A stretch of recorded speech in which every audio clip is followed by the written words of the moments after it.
Good morning students, computer subject, standard 6, chapter number 1 and 2 revision. In our syllabus we have 3 chapters, chapter 1, 2 and 3. Chapter 1 is basic introduction of computer. Chapter 2 is working with Windows. It means how can we create a folder, subfolder, and how can we navigate our files and folders, how can we find our files. So those are topics are covered in chapter number 2. And chapter number 3 is practical as well as theory, is a Word program.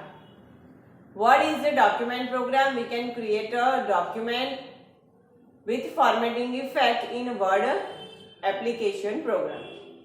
Today we discuss our previous both chapter number 1 and 2. It means today we are covering a revision lecture. In this lecture we cover chapter number 1 and 2. Then we start our new chapter 3 in next video. Clear है सबको? ठीक है, तो आज हम chapter 1 and 2 का एक revision ले लेते हैं ताकि आपका रिवीजन हो जाए. हमारा बहुत ही छोटा सिलेबस है. अब हम चैप्टर नंबर 3 स्टार्ट करें उससे पहले दोनों चैप्टर के एक बार रिवाइज कर लेते हैं ताकि कोई दिक्कत हो, कोई डाउट हो, वो सॉल्व हो जाए. So today we learn standard 6 computer subject chapter number 1 and 2 revision. Chapter number 1 is basic introduction to computer. Introduction to computer. It means computer का यूज हम क्यों करते हैं, उसके फीचर्स क्या है जिसकी वजह से ये बहुत पॉपुलर बना है. ठीक है, तो सबसे पहला आता है उसका एक्यूरेसी, मतलब वो परफेक्टली काम देता है. फिर आता है उसकी स्पीड. ठीक है, फिर उसकी स्टोरेज कैपेसिटी, वर्सिटैलिटी. उसके फीचर्स में क्या आएगा? स्पीड, स्टोरेज, एक्यूरेसी,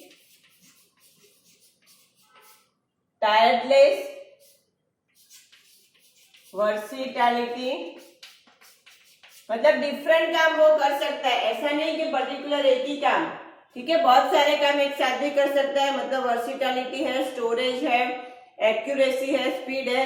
फिर टायर्डलेसनेस, मतलब वो कभी थकता नहीं है.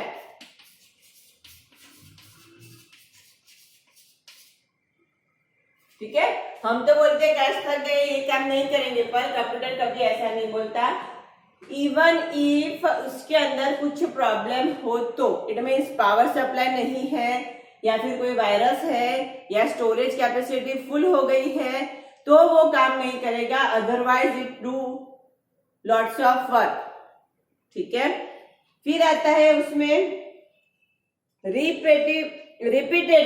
रिपीटेटिव मीन्स कि वो अगेन एंड अगेन भी वो काम करता है. हम आपको ऐसा बोले कि भाई चलो आपको यहाँ से ये जो चैप्टर है वो 3 बार लर्न करना है, तो आप करोगे. फिर अगेन दूसरे दिन बोलूंगी सेम चैप्टर आपको लर्न करना है, तो दूसरे दिन भी आप कर दोगे. अगेन जब मैं थर्ड दिन पे सेम वही काम दूंगी तो आप क्या बोलोगे कि हर रोज ये काम हम नहीं करेंगे. ठीक है, पर कंप्यूटर क्या है, कभी ऐसा नहीं बोलेगा. आप जो भी काम दो, जितनी बार रिपीट करवाना चाहो वो करेगा. ठीक है, तो वो कैसे वर्क करता है? रिपीटेटिव, मतलब आप जितनी बार दो, आप जितने कमांड दो उसके हिसाब से वो काम करेगा. ठीक है, रिपीटेटिवनेस.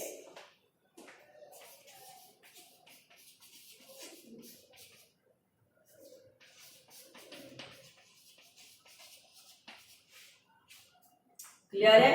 तो ये सारे उसके मेन फीचर्स हो गए. देखो, जैसे कि स्पीड है, मतलब वो बहुत ही फास्ट परफॉर्मेंस देता है. ठीक है, बहुत ही फास्ट परफॉर्मेंस देता है.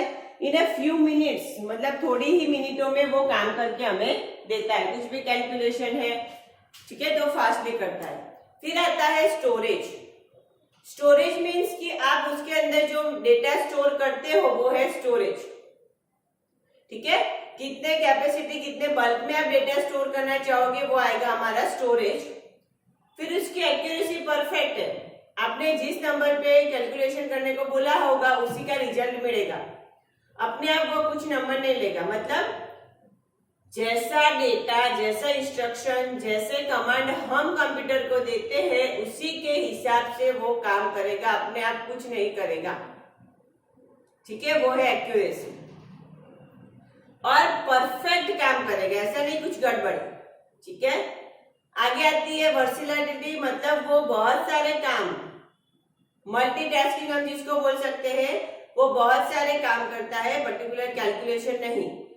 फाइल को सेव करना, उसकी कॉपी लेना, प्रिंट लेना, कैलकुलेशन करना, बहुत सारे काम वो एक साथ कर सकता है। फिर वो कभी थकता नहीं है। ठीक है, और नेक्स्ट आता है कि उस पे हम कोई भी कमांड दे तो हर रोज, चाहे मैं प्रिंट का कमांड 5 बार दूं तो वो ऐसा नहीं बोलेगा कि बहुत हो गया अब नहीं करना है। ठीक है, मतलब कोई कमांड वो रिपीटेडली कर लेता है, बार बार करने पे मना नहीं करेगा। ठीक है, तो ये सारे उसके मेन फीचर्स है जिसकी वजह से, उसकी कैरेक्टरिस्टिक्स है जिसकी वजह से ये बहुत पॉपुलर बनता है। ठीक है, और a computer is an electronic machine, वो तो हमें पता ही है, इलेक्ट्रॉनिक मशीन है इसलिए हमें उसको इलेक्ट्रिसिटी देनी पड़ेगी, पावर सप्लाई देना पड़ेगा। क्लियर है इतना? ठीक है, तो फर्स्ट चैप्टर हमारा इस तरह से बेसिक है। फिर हमारे पास आता है कि डिफरेंट जनरेशन कंप्यूटर की। सबसे पहले जो था, एक आता है कंप्यूटर का एडवांटेज। तो एडवांटेज में हम ऐसा बोल सकते हैं कि ईच एंड एवरी फील्ड में अभी तो कंप्यूटर का यूज हो गया है, एजुकेशन में, फिर एंटरटेनमेंट के लिए, गेमिंग के लिए, मीटिंग के लिए, सभी जगह हम कंप्यूटर का यूज कर सकते हैं। ठीक है, फिर हिस्ट्री ऑफ कंप्यूटर्स में आता है ये उसके हुए फीचर्स। फिर आता है हिस्ट्री ऑफ कंप्यूटर्स। ठीक है, उसमें सबसे पहले जो था कंप्यूटर वो है अबेकस, मतलब सबसे पुराना जो कंप्यूटर था वो क्या है? अबेकस। ठीक है, जो 1000 years एगो, मतलब बहुत सालों पहले, 1000 साल पहले, तब आप भी नहीं थे, मैं भी नहीं थी, हमारे पेरेंट्स भी नहीं होंगे, उनके पेरेंट्स भी नहीं होंगे। इन शॉर्ट इतने सालों पहले एक छोटा सा कैलकुलेशन मशीन ढूंढा था, इन्वेंट किया था, जिससे हम कैलकुलेशन कर सकते हैं, addition, subtraction, multiplication and division कर सकते हैं। ठीक है, उसके बाद आता है दूसरा मशीन जो है John Napier's ball slider rules. Abacus के बाद आता है नेपियर बॉल्स स्लाइडर रूल्स। ठीक है, एबेकस के हिसाब से हम जब छोटे होते हैं प्री प्राइमरी, तब ऐसा कुछ एक स्टैंड जैसा होता है, उसमें बिट्स लगे होते हैं, उसके कैलकुलेशन हमें सिखाते हैं।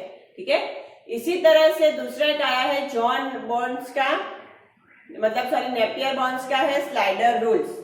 ठीक है, उसमें भी ऐसे वर्टिकल एंड हॉरिजॉन्टल ब्लॉक्स होते हैं। स्लाइडर मतलब एक छोटी सी चिप होती है और उसके अंदर नंबर्स लिखे होते हैं और उसके हिसाब से हमें कैलकुलेशन सिखाया जाता है। ठीक है, वो है स्लाइडर रूल्स। उसके बाद नेक्स्ट आता है नेक्स्ट हमारे पास आता है इन 1642 आप सोच लो कितने सालों पहले। ठीक है, वो था हमारा पास्कलाइन। कौन सा मशीन हमारे पास आया? पास्कलाइन। कौन सा मशीन? पास्कलाइन मशीन, जो रोल ओवर, मतलब जैसे वो रोल घूमता है उस हिसाब से उसमें काम होता था। Pascaline machine is calculate the addition and subtraction. Also, we can modify and introduce a new machine. It's multiplier wheels. मतलब वो कैसे काम करता था? मल्टीप्लायर व्हील्स के तरीके से रोटेट होते हुए काम करता था। ठीक है, उसको हम क्या बोलेंगे? Multiplier wheels.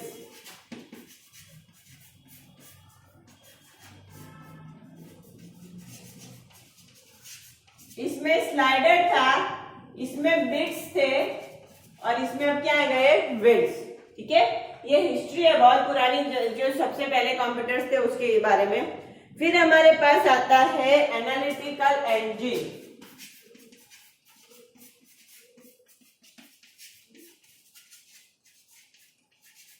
ठीक है, एनालिटिकल इंजन उसके बाद आया, इन्वेंट हुआ analytical engine. Analytical engine solve the sums mathematical functions and also give the instructions as faster। मतलब वो फंक्शन सॉल्व करता था, कैलकुलेशन तो करता था, पर जो पास्कलाइन है, नेपियर बॉन्स है और अबेकस है, उससे भी फास्ट। ठीक है, फिर उसके बाद हमारे पास आता है हर्मन हॉलिट का punch card machine. Punch card machine मतलब आपने ब्रेली लिपि का कुछ कार्ड देखा है जिसमें एक चिप जैसा होता है, जिसमें छोटे छोटे डॉट्स होते हैं और वो डॉट्स को रीड करके कंप्यूटर काम करता है। ठीक है, तो वो है हमारा पंच कार्ड मशीन। एनालिटिक के बाद क्या आया? Punch card machine. उसके बाद भी इन्वेंशन चालू रहा, मतलब उसके ऊपर रिसर्च शुरू होने लगा, शुरू कंटिन्यू रहा। फिर हमारे पास आती है सबसे basic first generation of computer, वो है वैक्यूम ट्यूब। ठीक है, ये सब पुराने तरीके थे, अब उसमें इन्वेंट होके फर्स्ट जनरेशन आ गई कंप्यूटर की, जिसमें हमने क्या यूज किया? Vacuum tube.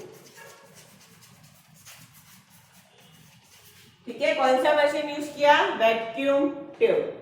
अब उसमें क्या होता था? वैक्यूम ट्यूब स्लो काम करता था, मतलब स्पीड उसकी कम थी और ज्यादा जगह भी लेता था, तो उसमें काम करना, उसके साथ फंक्शन करना बहुत डिफिकल्ट था। तो उसमें भी थोड़े रिसर्च हुए और हमारे पास आई सेकंड जनरेशन। कौन सी जनरेशन आई? Second generation. और उसमें हमने यूज किया है ट्रांजिस्टर। क्या यूज किया है?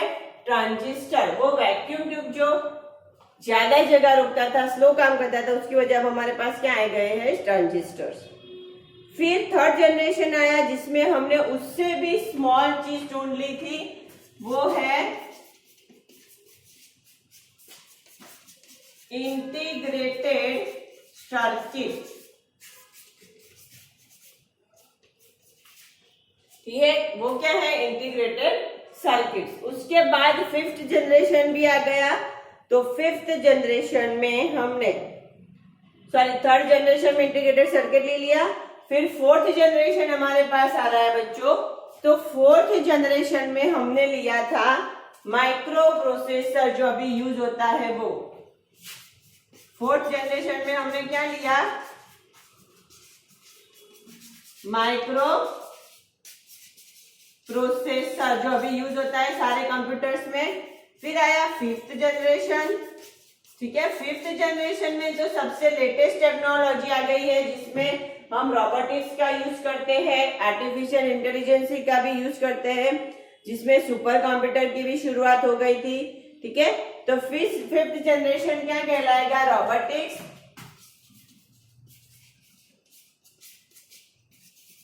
जिसमें क्या बना था? Super computer. क्लियर है?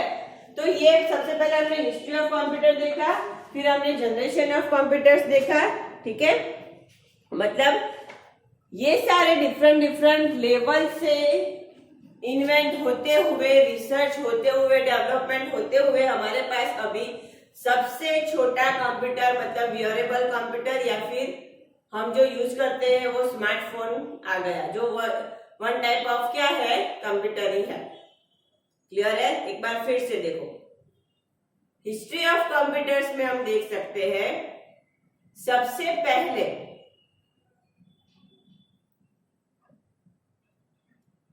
so many years ago, I think thousands of years ago, abacus machine use होता था फॉर कैलकुलेशन।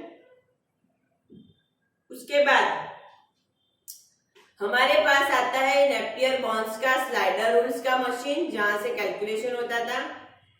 उसके बाद आता था पास्कलाइन। पास्कलाइन में क्या थे? व्हील्स थे, व्हील्स को घुमा के नंबर को सेट करके फिर कैलकुलेशन होते थे।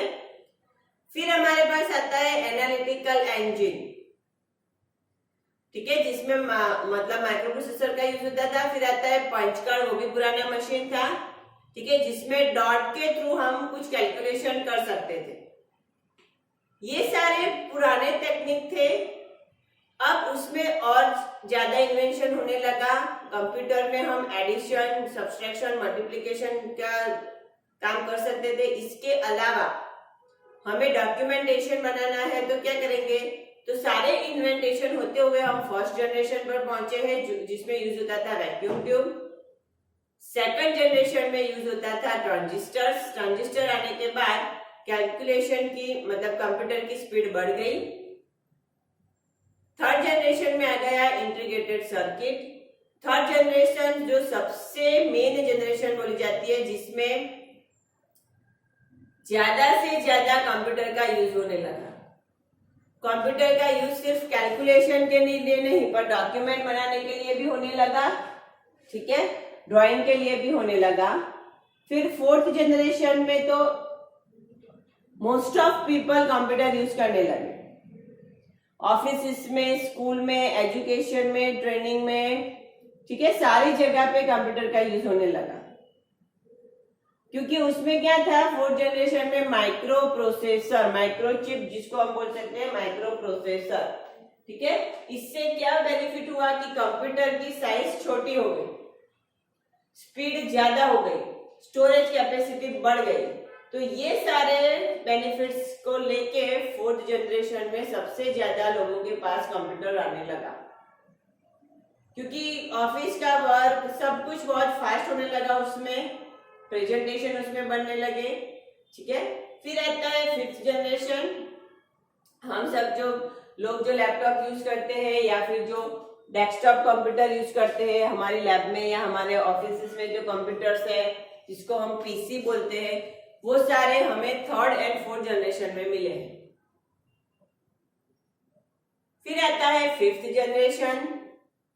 फिफ्थ जनरेशन में रोबोटिक्स की शुरुआत हो गई, जिसमें सुपर कंप्यूटर्स बनने लगे, ठीक है। नाउ दोज द डे जो जनरेशन है वो फिफ्थ जनरेशन बोला जाता है, जिसमें आर्टिफिशियल इंटेलिजेंस मतलब विदाउट ड्राइवर आप गाड़ी ड्राइव कर सकते हो, मतलब गाड़ी किसी और जगह ले जा सकते हो, ठीक है। हमारे घर पे लगे हुए सिक्योरिटी के तौर पे कैमरास, वो सब क्या है, आर्टिफिशियल इंटेलिजेंस मतलब स्मार्ट क्लास, स्मार्ट वर्क, ठीक है। तो इसकी शुरुआत, रोबोटिक्स की शुरुआत, सुपर कंप्यूटर्स की शुरुआत हो गई। इसके अलावा फिफ्थ जनरेशन में बहुत ही डेवलपमेंट हुआ है सारी जगह पे, रिसर्च में, इवन हम जो स्मार्ट वॉच पहनते हैं वो भी वन टाइप ऑफ कंप्यूटर है, छोटा सा। तो ये सारे डिफरेंट फीचर्स फिफ्थ जनरेशन में आ गए थे। क्लियर है बच्चों, ठीक है। तो ये चैप्टर नंबर 1 का हमने रिवीजन एक बार ले लिया है, जिसमें टोटली थ्योरी है। आपको computer features, type of computers, history of computers, वो सब कुछ याद रखना है, ठीक है। टाइप ऑफ कंप्यूटर्स एक बार देख लेते हैं। तो टाइप ऑफ कंप्यूटर्स में आता है हमारे पास सुपर कंप्यूटर,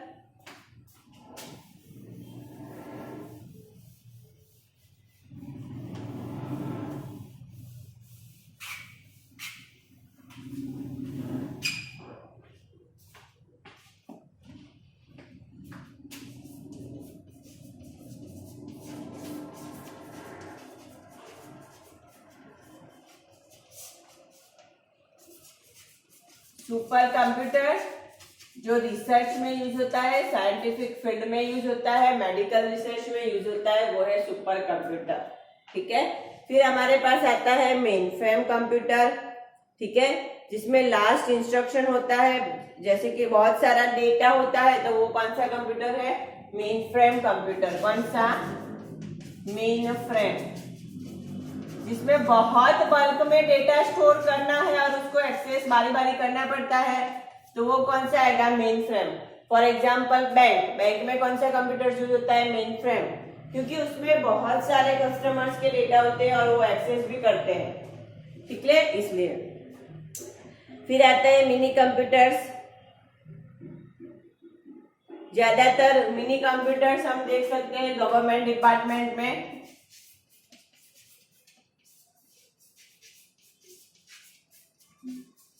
ठीक है, मिनी कंप्यूटर ज्यादातर हम कहाँ देखते हैं? गवर्नमेंट डिपार्टमेंट में, छोटे छोटे कंप्यूटर जिसमें मतलब इतना बल्क ऑफ डेटा नहीं चाहिए, जैसे कि हम उसको पर्सनली यूज कर सकते हैं या फिर इतना डेटा की जरूरत नहीं है। ठीक है, फिर आता है माइक्रो कंप्यूटर्स। कौन सा आता है? Micro computers.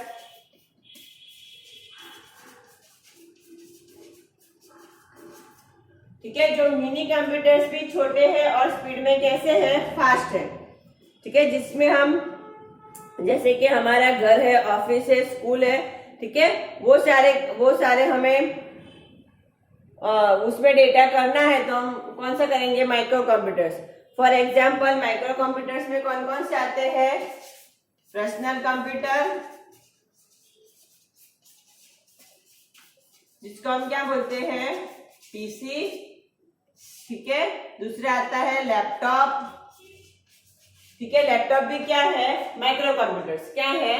Micro computers. और तीसरा आता है हैंड हेल्ड कंप्यूटर्स, जिसको हम टैबलेट बोलते हैं। Hand held computers. क्लियर है? तो माइक्रो में 3 टाइप आते हैं। तो ये हुए टाइप्स ऑफ कंप्यूटर। यहाँ पे हमारा चैप्टर नंबर 1 कंप्लीट होता है। क्लियर है सबको?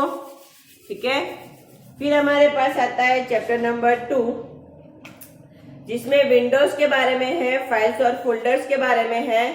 ठीक है, वो बहुत ही इजी है। विंडोज में सबसे ऊपर का जो लाइन है वो टाइटल बार है, फिर मेनू बार आता है, फिर आता है हमारे पास टास्क पैन, डिटेल्स पैन। ठीक है, उसमें राइट क्लिक करके ब्लैंक एरिया में राइट क्लिक करके हम क्या बना सकते हैं? फोल्डर। ठीक है, ब्लैंक एरिया में कौन सा क्लिक करना है? राइट क्लिक, और उसमें से क्या बनाना है? फोल्डर। या फिर न्यू फोल्डर आइकॉन का यूज करके भी हम नया फोल्डर बना सकते हैं। क्लियर है इतना सबको? ठीक है, न्यू फोल्डर आइकॉन पे क्लिक करके भी हम क्या बना सकते हैं? New folder. ठीक है, फोल्डर के अंदर फोल्डर होता है, उसको क्या बोलेंगे? सब फोल्डर। ठीक है, फोल्डर को मूव करना है, कॉपी करना है, कट करना है, डिलीट करना है, इन सब के लिए हमारे पास क्या आता है? Right click. फोल्डर के नाम पे क्या करेंगे हम? राइट क्लिक, और इसमें से कोई भी ऑप्शन हम ले सकते हैं। क्लियर है? तो चैप्टर नंबर 2 भी यहाँ पे हो गया।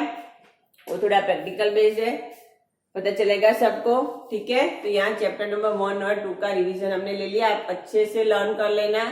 आज का वीडियो यहाँ तक रखते हैं।